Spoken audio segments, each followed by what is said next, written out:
అమ్మయ్య, మధ్యాహ్నం భోజనం ఉండక్కర్లేదు, దీంతోనే కానిచ్చేయచ్చు. ఏంట్రా ఈ ఏరియా 1000 రూపాయలు ఎక్కువ ఇస్తా ఉంటున్నా, ఒక్క హాస్టల్ కూడా దొరకట్లేదు. హాస్టల్ కాకపోయినా ఎవరింట్లో పేయింగ్ గెస్ట్ గా జాయిన్ చేసినా బాగుండు. డబుల్ ఫీజు ఇద్దాం. అంతే అంటావా? అంతే. సరే ఏదో ఒకటి చేద్దాం. డబుల్ ఫీయా? అయితే తక్కువలో తక్కువ 20,000. తమ్ముళ్ళు, ఏంటక్క? ఇందాకేదో మాట్లాడుకుంటున్నారు. ఏం లేదక్క, ఈ ఏరియాలో ఏ హాస్టల్ పేయింగ్ గెస్ట్ జాయిన్ అవ్వడానికి ఎవరిదైనా ఇల్లు ఉంటే బాగుండని చూస్తున్నాం. ఎవరో ఇంటికి ఎందుకు తమ్ముళ్ళు, మన ఇంటికే పదండి. అక్క నేనున్నాను కదా. అరే అక్కింటికంట్రా? అయితే డబ్బులు కట్టక్కర్లేదురా? అంత లేదు, ఇందాక డబుల్ ఫీ అన్నారు కదా, అదే ఫిక్స్ అవ్వండి. తమ్ముళ్ళే పేకటే పదండి. ఎవరే ఇల్లు? మా తమ్ముళ్ళు. తమ్ముళ్ళ? ఉమ్. నాకు తెలియకుండా నీకెప్పుడు తమ్ముళ్ళు పుట్టుకొచ్చారే? నాకు పెదనాన్న ఉన్నారు కదా, ఆ పెదనాన్నకో బామర్దున్నాడా, ఆయనకు ఒక చెల్లుంది. ఆ చెల్లి అన్నయ్య పిల్లలు. పెదనాన్న వాళ్ళ చెల్లి అన్న. సరే ఇప్పుడు వీళ్ళు తమ్ముళ్ళు. అంతే. సరే లోపలికి రండి రండి. అక్క, అంటే మేము మీ పెదనాన్నగారి బావగారి చెల్లెలు అన్నయ్య పిల్లలమా? అంటే మనం చుట్టాలక్క, మాకే తెలియలేదు. అంటే ఫీజు కట్టక్కర్లేదు కదక్క. అప్పుడు మీరు లోపల కూడా రానక్కర్లేదు. అరే నువ్వు ఆగరా, అక్క ఫుల్ క్లారిటీగా ఉంది. అక్క దృష్టిలో పేకాటే. తమ్ముళ్ళే. ఒక నిమిషం, మా ఆయన దృష్టిలో మీ ఇద్దరు నాకు తమ్ముళ్ళు కదా, లోపలికి వెళ్ళా కూడా అలాగే బిహేవ్ చేయండి, సరేనా? సరే పదండి. బామ్మది ఏ ఊరు మంది? అది అక్క అదేనండి, మా ఊరు పక్కన సన్యాసి నాయుడు మావయ్య ఉన్నాడా, వాళ్ళూరు. ఏది? పాత్రపల్లి. పాత్రపల్లి. అదే అమ్మయ్య బతికిపోయా. బామ్మది మళ్ళీ ఏంటి? సన్యాసి నాయుడు బాబాయ్ గారి ప్రాబ్లం ఏమైంది? ఏం చెప్పాలి? ఏ గుండెల్లోనూ ఎక్కడో నొప్పి ఉంటుంది, అంతే. తీరిపోవడానికి చిన్న ప్రాబ్లం కాదు కదా బావా, డాక్టర్లు ఇంకా కొద్ది రోజులేని చెప్పారు. అసలు ఆ కిడ్నీలో రాయి. కిడ్నీలో రాయి ఏంటి? ఆ పొలంలో ఏదో నీరు పడలేదని చెప్పారే? అదే బావా, పొలంలో నీళ్లు పడలేదన్న బాధతో కిడ్నీలో రాళ్ళు పడేసుకున్నాడు, అంతే.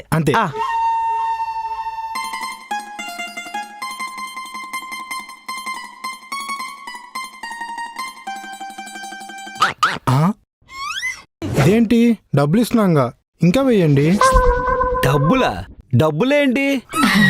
అదేనండి, మనం వీడికి రాఖీ కట్టినప్పుడు వీడు నాకు డబ్బులు ఇచ్చాడులేండి, దాని గురించి చెప్తున్నాడు. చంద్రబాబు. ఓహో అదే సిల్లీ థింగ్స్.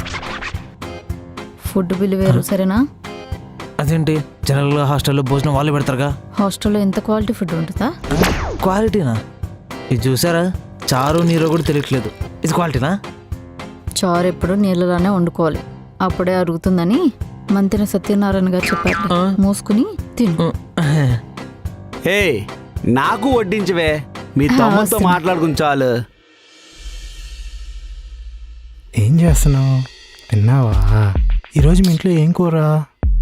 సరే నేను మళ్ళీ చేస్తా, బాయ్. ఏమైంది అలా ఉన్నావు? ఏం లేదక్క, ఈయన చూడు, ఆడి ఫ్రెండ్తో ఎంత బాగా మాట్లాడుతున్నాడు. దానికేమైంది, నువ్వు కూడా మాట్లాడుకో. అంటే ఆడి ఫ్రెండ్తో నేను మాట్లాడితే బాగోదేమో అక్క. ఎవరున్నారు? బామ్మది. ఎవరు? అరే నేనురా, కొంచెం అర్జెంట్ తలుపు తీరా. అర్జెంట్ అయితే ఆపుకో బావా, నేను ఇప్పుడు అప్పుడే రాలేను, ఫుల్ బిజీగా ఉన్నా. ఓడి అమ్మ బళ్ళే తయారయ్యారా మీరు. ఒరే నువ్వేనా చెప్పరా, కొంచెం అర్జెంట్ నాకు. డబ్బులు ఇస్తున్నాం కదండి, బాత్రూంలో ఆ మాత్రం సేపు ఉండకూడదా? డబ్బులా? డబ్బులు అంటాడు ఏంటిడు? ఓసే, ఈడేంటే డబ్బులు ఇచ్చాను అంటున్నాడు. అదేనండి, మన రాఖీ కట్టినప్పుడు డబ్బులు ఇచ్చాడని చెప్పాను కదా, దాని గురించి అయి ఉంటుంది. ఒకే కారణం ఎన్నిసార్లు చెప్తారు? అయినా నువ్వేంట్రా మీ తాత ఆస్తి ఏదో ఇచ్చినట్టుగా డబ్బులు ఇచ్చాను అంటున్నావు. మహా అయితే రాఖీ కడితే ఎంత ఇచ్చుంటో 50 రూపాయలు ఇచ్చుంటో, ఏదో ఆస్తులు దానం చేసినట్టు మాట్లాడుతున్నావు. ముందని రమ్మని చెప్పు. ఏంటి బాబు సోది, ఎంతసేపు రా? మరీ అర్జెంట్ అనుకుంటా. హాస్టల్ వాష్రూమ్ లో కూడా ఇలా తలుపులు తట్టి ఎవరు బయటికి పిలవరు తెలుసా అక్క? హాస్టల్ వాష్రూమ్స్ కూడా ఇంత నీట్ గా ఉండవు, అది గుర్తు పెట్టుకోండి.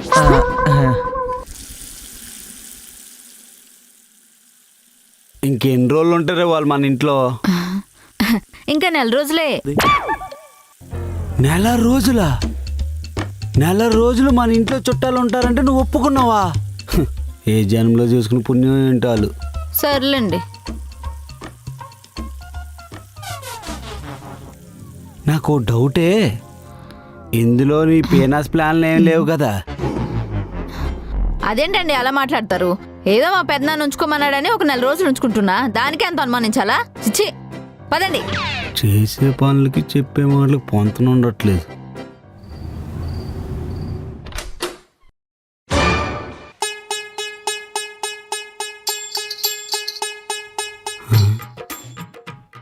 వీళ్ళేంటి ఇలా ఆక్రమించారు?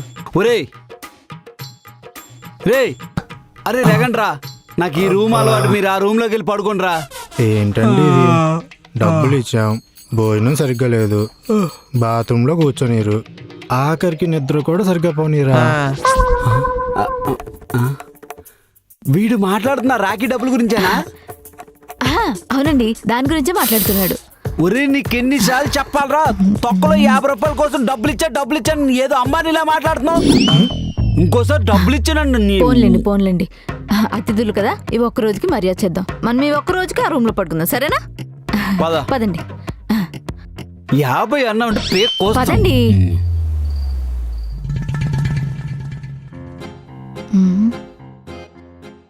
ఏమైందండి అలా చూస్తున్నారు?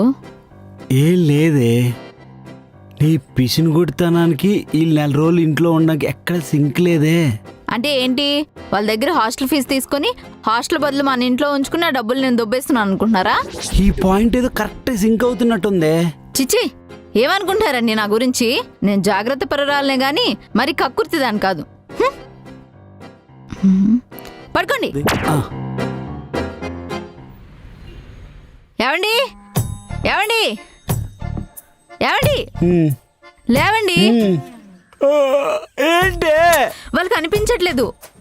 ఎవరే, మీ తమ్ముళ్ళా? అవునండి, పారిపోయినట్టున్నారు. మరి నువ్వు పెట్టి నీరు కోరి తిన్నాక పారిపోక ఎక్కడే ఉంటారా? నాకంటే ఆప్షన్ లేదులే గాని. అయ్యో, వాళ్ళతో పాటు కొన్ని సామాన్లు, నా నగలు కూడా పోయాయండి. అర్జెంటుగా మీ పెద్దనాన్నకి ఫోన్ చేసి చెప్పు మీ తమ్ముళ్ళు ఇలా చేశారని. ఆ ఎక్స్ప్రెషన్ ఏంటే?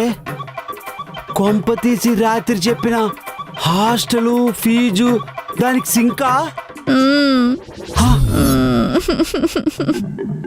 ఇంతకీ వాళ్ళు ఎవరే?